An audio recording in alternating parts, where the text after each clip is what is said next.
اهلا بيكم في اسهل طريقه مع نيم. النهارده فعلا هنعمل باسهل طريقه فطاير بالتوست وهنحشيها بالفراخ. يلا بينا نشوف هنعملها ازاي. بسم الله الرحمن الرحيم.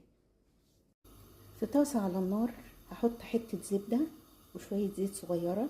اول ما يسيحوا كده هنزل ببصلايه مقطعه حتت صغيره جدا، هدبلها شويه، يعني هخليها تطرى شوية وتشرب من الزبدة والزيت. هنزل بقى بفلفل أخضر مقطع صغير برضه، هنقلب.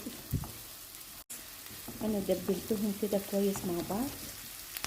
هنزل بقى بفراخ مقطعة مكعبات صغيرة جدا،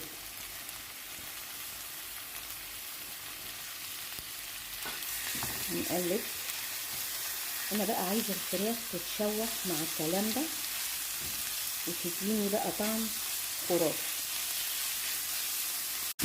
الفراخ عندي اتشوحت وريحتها طلعت اهي.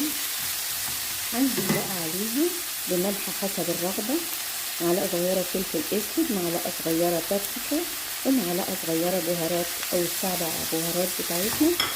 هنقلب كويس جدا كده. هي اتشوحت كويس قوي. هحط لها بقى شوية مية كده، يعني حوالي نص كوباية مية، كوباية الا ربع. انا عايزاها بس تستوي كويس قوي، انا مش عايزة تبقى نية، انا عايزاها تستوي معايا حلو قوي. هوطي عليها وهغطيها وهنشوف هنعمل ايه بعد كده. الفراخ بتاعتنا اهي، بصوا استوت كويس قوي وشربت ميتها خلاص. انا مش عايزة حاجة اكتر من كده. حطها على جنب بقى، وهجيب التوست انا قطعت الحواف بتاعته، في على فكرة بيتباع متقطع جاهز. هبتدي افرده كده وكمان بالعرض كده.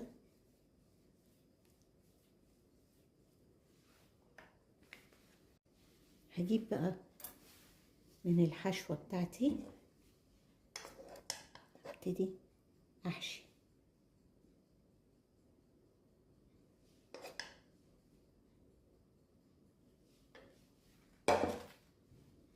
كده. انا جبت شوية دقيق كده وحطيت عليهم مية ودوبته.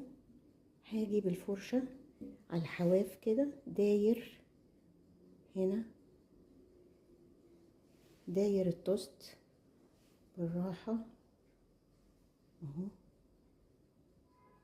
عشان يقفل معايا. لما اجي اقفله بيقفل بسهولة. امسكه كده، اعمله مثلث على قد ما اقدر بقى،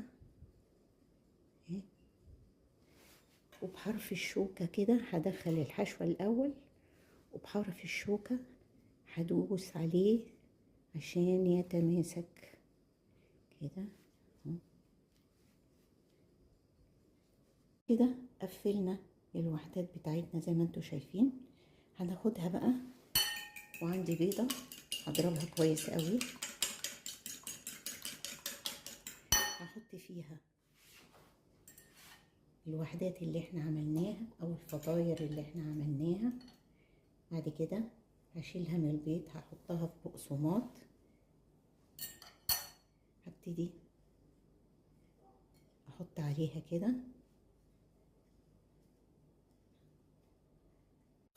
في طاسة بقى على النار، وهناخد الفطاير بتاعتنا ونحطها واحدة واحدة،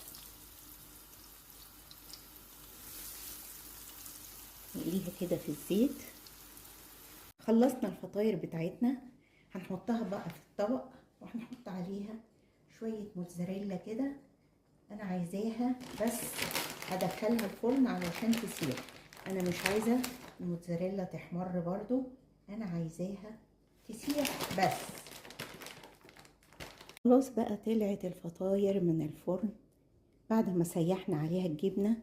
والله ان شاء الله هتعجبكم جدا، حاجة في منتهى الجمال. بصوا بقى الحشوة من جوه كده مع الجبنة اللي بتمط، شيء جبار. جربوها ان شاء الله تعجبكم، وما تنسوش اللايك والشير والاشتراك في القناة عشان يجيلكم كل جديد. دي كانت طريقة عمل فطاير التوست بالفراخ بأسهل طريقة مع ميم.